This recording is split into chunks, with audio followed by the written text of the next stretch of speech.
विद्यार्थियों, आज मैं जनरल स्टडी की क्लास में एक ऐसे टॉपिक की चर्चा करने चल रहा हूं जहां से कोई न कोई प्रश्न परीक्षा में अवश्य बनता है। यद्यपि ये इतिहास का टॉपिक है जिसकी शुरुआत में विधिवत कुछ ही दिनों बाद करने चल रहा हूं, लेकिन यहाँ पर हम जिस टॉपिक को लेकर के चल रहे हैं उसका शीर्षक है भारतीय विचारधारा में दर्शन। दर्शन को पाश्चात्य जगत में या अंग्रेजी में हम फिलॉसफी भी कहते हैं। तो दर्शन क्या है? दर्शन एक विशेष दृष्टि है, एक ज्ञान चक्षुओं से किसी विषय को सम्यक तरीके से समझने का प्रयास है। एक विशेष प्रकार की ज्ञान मीमांसा है, एपिस्टेमोलॉजी इसको कह सकते हैं। अत्यंत प्राचीन काल में हमारी संस्कृति में, भारतीय संस्कृति जिसको कह सकते हैं, दो प्रकार की विचारधारा देखने को मिलती है। एक को आस्तिक समूह कहा गया और एक को नास्तिक समूह कहा गया।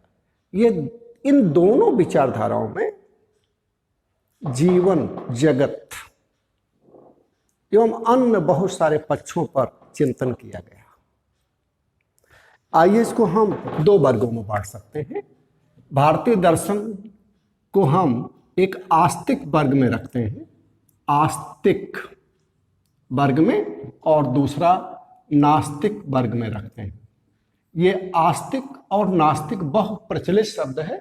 सामान्यतः हम लोग ये जानते हैं कि आस्तिक उसे कहते हैं जो ईश्वर में पूर्ण विश्वास रखता है, और नास्तिक उसे कहते हैं जो ईश्वर विरोधी हो। ऐसा ही अर्थ लगाते हैं। सबसे पहले हम यहाँ पर आस्तिक और नास्तिक शब्दावली का ऐतिहासिक परिप्रेक्ष्य में अर्थ स्पष्ट कर दें। परीक्षा दृष्टि से या ऐतिहासिक संदर्भ में आस्तिक शब्दावली का प्रयोग हम उसके लिए करते हैं जो वेद या वैदिक विचारधारा में अटूट विश्वास रखता हो। ऐसा कोई जो वैदिक विचारधारा में विश्वास नहीं रखता किंतु ईश्वर में परम विश्वास रखता है, उसे हम आस्तिक नहीं कह सकते। आस्तिक शब्द के प्रयोग के लिए जरूरी है कि वेदों में विश्वास किया जाए या वैदिक जीवन मूल्यों में विश्वास किया जाए।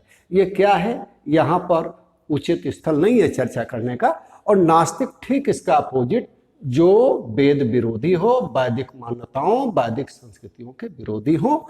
जैसे भारत में कहा गया कि जैन धर्म को मानने वाले या बौद्ध धर्म,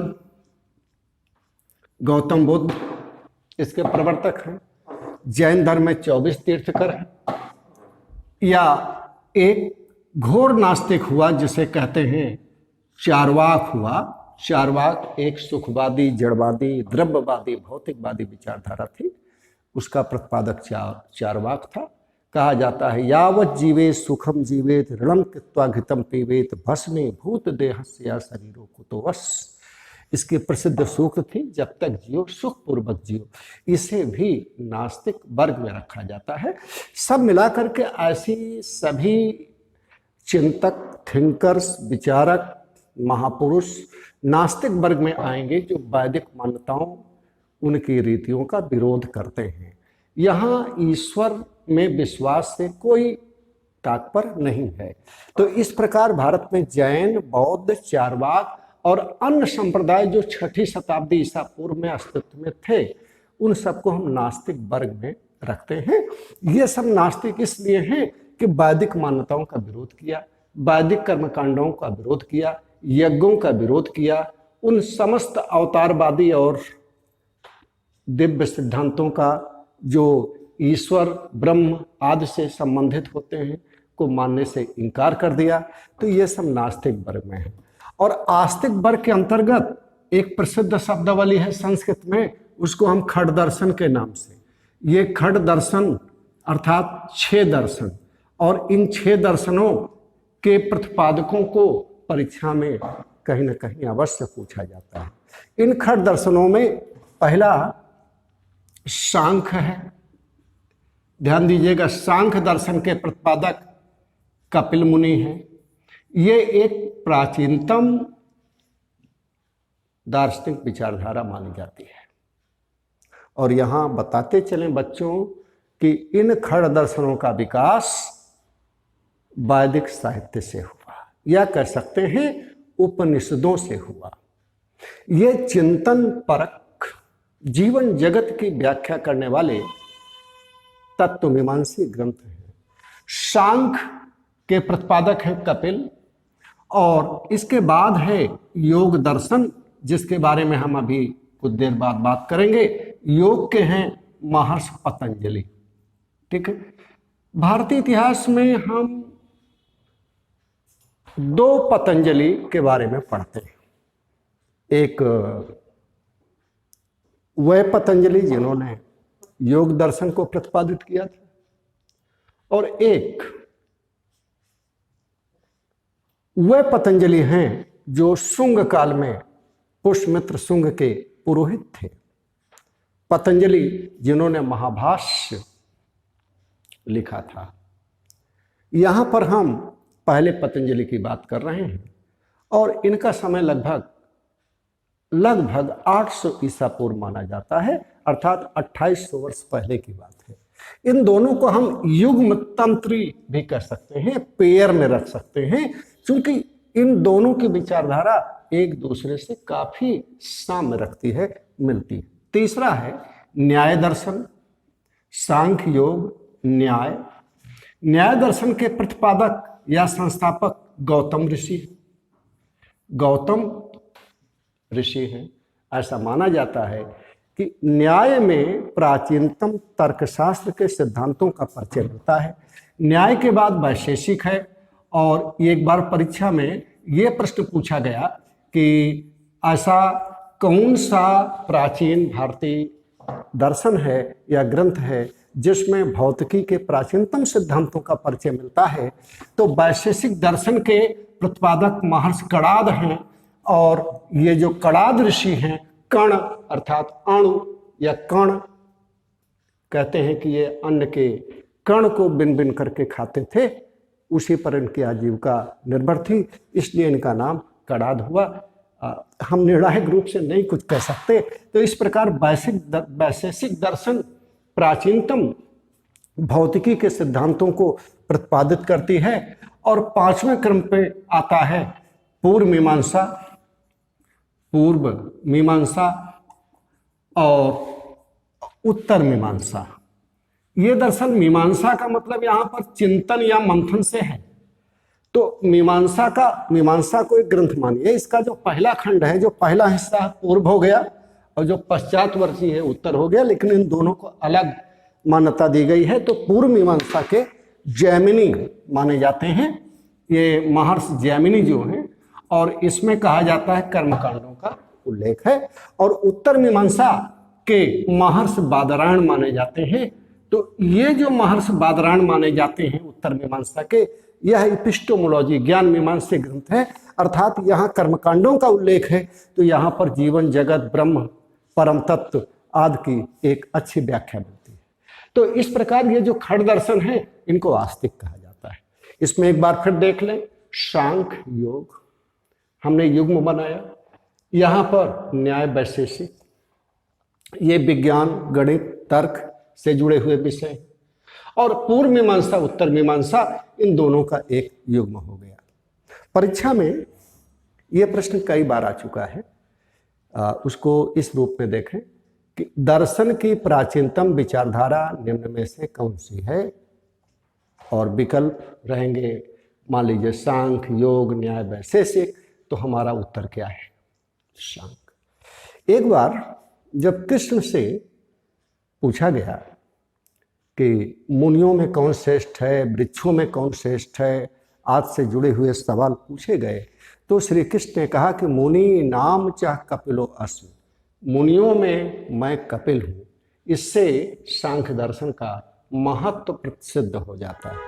सांख्य दर्शन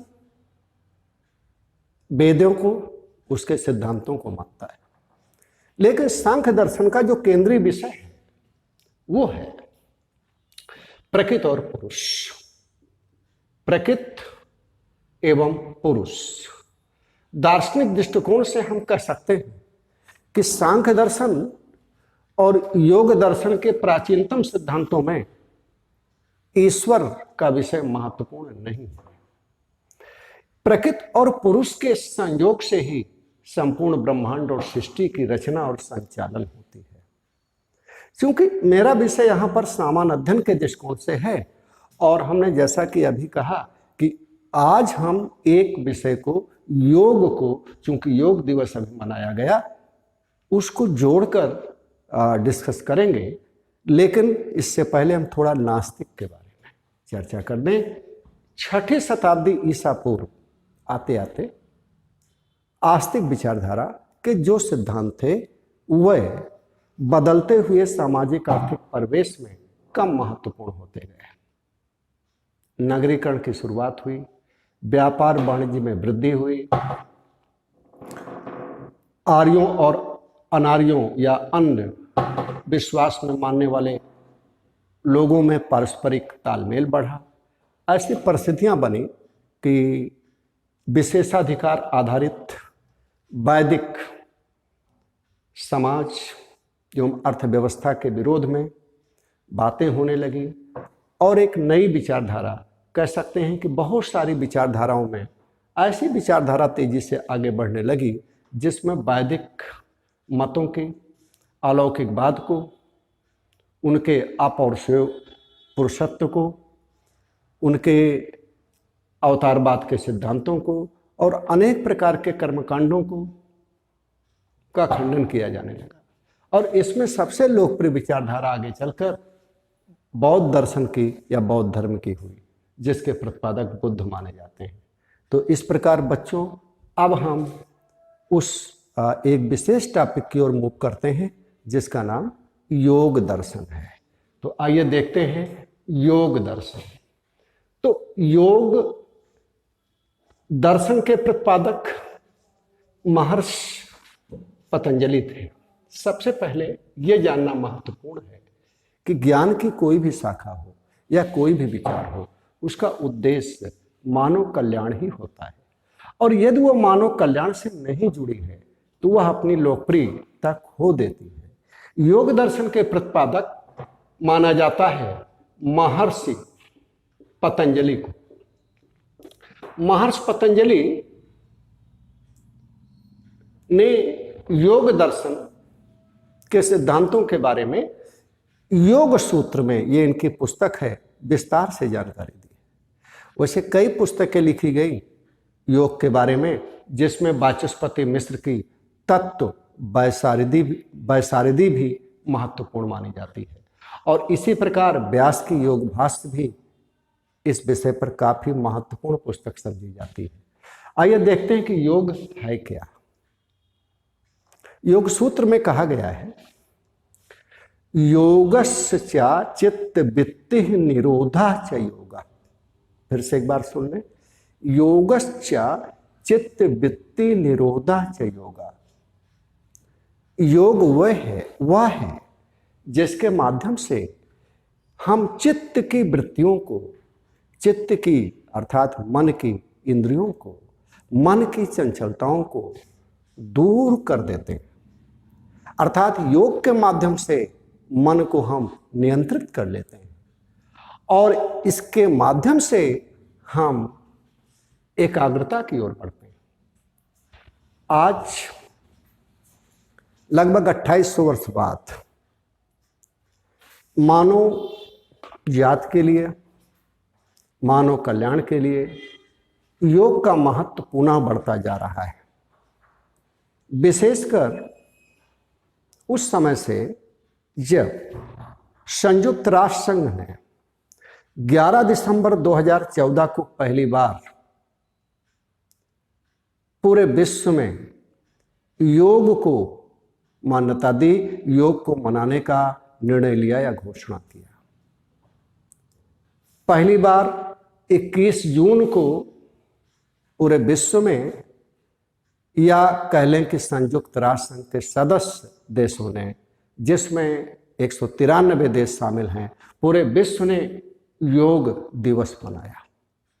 इसके लिए 21 जून का दिन निश्चित किया गया। यहाँ पर यह महत्वपूर्ण है जानना कि आखिर 21 जून ही क्यों हम योग दिवस के लिए निश्चित कर सके। कारण बहुत सीधा सा है, स्पष्ट है कि इसी दिन उत्तरी गोलार्ध में हम बड़े दिन के साथ आगे बढ़ते हैं। 21 जून को उत्तरी गोलार्ध में बड़ा दिन होता है और इसके बाद हमें पर्याप्त सौर ऊर्जा मिलनी शुरू हो जाती है, जो हमारे स्वास्थ्य, हमारे कृषि और हमारे जैव विविधता आदि के लिए बहुत ही उपयोगी होती है। तो उसको हम इस दिन चुना गया। 2015 से लगातार हम योग दिवस मनाते आ रहे हैं और अभी 21 जून 2020 को 6वां अंतर्राष्ट्रीय योग दिवस मनाया गया। इस बार योग कोरोना महामारी के कारण सार्वजनिक रूप से न मनाकर डिजिटल फॉर्म में मनाया गया, अर्थात हम अपने घर में ही रह करके और एक सोशल डिस्टेंसिंग मेंटेन करते हुए इस दिवस को मनाए। और इस बार हर बार एक थीम रखी जाती है योग दिवस के लिए। इसको अभी मैं सब एक साथ समझा दूंगा। इस बार की थीम हम बता दें कि घर पर योग एवं परिवार के साथ योग इस बार योग दिवस पर की थीम रखी गई। तो बच्चों आइए फिर जहां से शुरू किए थे कि योगस्य च चित्तवृत्ति निरोधा च योगा। योग के माध्यम से एक व्यक्ति अपनी इंद्रियों को, मन की चंचलताओं को नियंत्रित कर सकता है। इसके कुछ सिद्धांत हैं। योग दर्शन में 8 प्रकार के उन सिद्धांतों का उल्लेख मिलता है जो हमें इंद्रियों को नियंत्रित करने में सहायता करती है। ये 8 प्रकार के सिद्धांत हैं, यहां हम लिख दें। यम, नियम, आसन, यम नियम आसन, प्राणायाम, प्रत्याहार। ये 5 जो हैं, ध्यान दें, शारीरिक दशाओं से जुड़े हुए हैं। यम, नियम, आसन, प्राणायाम, प्रत्याहार। प्राणायाम से आप करते भी होंगे और परिचित भी होंगे कि इसमें एक हम श्वास को खींचते हैं और फिर छोड़ते हैं। इससे हमारा जो हृदय है मजबूत होता है, हमारे फेफड़ों को नई ऊर्जा मिलती है। और इसके बाद जो 3 हैं वो काफ़ी महत्वपूर्ण हैं। ये हमें इस स्टेज से एकाग्रता की ओर ले चलते हैं। जब ये हमारे शारीरिक पक्ष मजबूत होते हैं तब हम तैयार हो जाते हैं ध्यान के लिए। ध्यान और धारणा, हम किसी विषय वस्तु पर जब ध्यान लगाते हैं तो उसको सस्टेन, रिटेंशन की ओर ले जाते हैं। धारणा अर्थात उसे हम टिकाए रखने में के लिए अभ्यास करते हैं। और अंतिम चरण है समाधि। ये सबसे महत्वपूर्ण चरण है और योग का यह उद्देश्य है कि व्यक्ति को, किसी जीव तत्व को उसके लक्ष्य की दिशा में, या अगर वो जीव तत्व है और परम तत्व से मिलना चाहता है तो उस संदर्भ में, या किसी विषय वस्तु के प्रति इस प्रकार उधर ले जाना कि विषय वस्तु और विषय का भेद समाप्त हो जाए, दोनों में एकाकार हो जाए। योग का मतलब मिलन हो जाए और उस मिलन को हम पृथक ना कर सकें, अर्थात 2 मिलकर एक हो जाए। इस प्रकार योग का मतलब यहाँ पर, जैसा कि सरल भाषा में कह सकते हैं, जोड़, अर्थात जुड़ जाए, उसमें समाहित हो जाए। तो ये योग का मानसिक, बौद्धिक या अंतिम उद्देश्य कह सकते हैं। इस अवस्था में पहुंचकर व्यक्ति की इंद्रियों का भटकाव समाप्त हो जाता है। अब हम परीक्षा से जुड़ा हुआ यहाँ पर एक चर्चा कर लें कि 2015 से और 20 तक इसकी थीम क्या रखी गई। कभी कभी सुमेलित वर्ग में आ जाता है। तो सबसे पहले 2015 में ये थीम रखी गई सद्भाव एवं शांति। 2015 में रखी गई सद्भाव एवं शांति। ये अपने उद्देश्य के अनुरूप भी था। ये 2015 में सद्भाव एवं शांति। 2016 में रखा गया कनेक्ट टू द यूथ, युवाओं को जोड़ें, अर्थात युवाओं को कनेक्ट करें, युवाओं को जोड़ें। और 2017 में जो रखा गया वो था स्वास्थ्य के लिए योग, और स्वास्थ्य के लिए योग, क्योंकि देखिए स्वास्थ्य एक महत्वपूर्ण विषय हमेशा रहा है। अगर स्वास्थ्य ठीक नहीं है तो योग का अंतिम लक्ष्य हासिल नहीं किया जा सकता। 2018 में रहा शांति के लिए योग, पीस, शांति के लिए योग। और 2019 में रहा, 2019 में इसका थीम रहा योग फॉर हार्ट, हृदय के लिए योग, योग फॉर हार्ट। और इस बार अभी हमने बता ही दिया था कि घर पर योग, परिवार के साथ योग। इस प्रकार योग एक महत्वपूर्ण दर्शन है। भारत के पहल पर आज यह पुनः प्रासंगिक हुआ है। योग से जुड़े अनेक शिक्षा केंद्र, जैसे कि कह सकते हैं कि पतंजलि योग पीठ है स्वामी रामदेव का, और इधर भारत सरकार भी योगा को बढ़ावा दे रही है। अंतर्राष्ट्रीय स्तर पर भी लोकप्रिय होता जा रहा है। अभी एक और जीएस के लिए इम्पॉर्टेंट क्वेश्चन इससे जो बनता है, एक ये है कि अभी हाल ही में भारत के बाहर कहाँ पर योग विश्वविद्यालय स्थापित किया गया है? तो इसका उत्तर है कि भारत के बाहर अमेरिका विश्व का पहला देश है जहां अभी हाल ही में योग विश्वविद्यालय स्थापित किया गया है।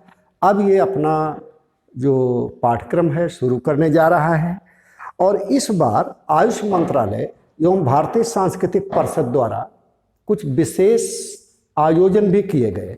अर्थात एक फेसबुक, ट्विटर, इंस्टाग्राम पर कुछ प्रतिस्पर्धाएं रखी गई कि जैसे कोई एक युवा वर्ग या छात्र या कोई भी योग से जुड़ी हुई कुछ तस्वीरों को भेजकर उस प्रतिस्पर्धा में भाग ले सकते थे, और उसके लिए 1,50,000 और 25,000 रुपये का क्रमशः प्रथम, द्वितीय, तृतीय पुरस्कार भी रखा गया।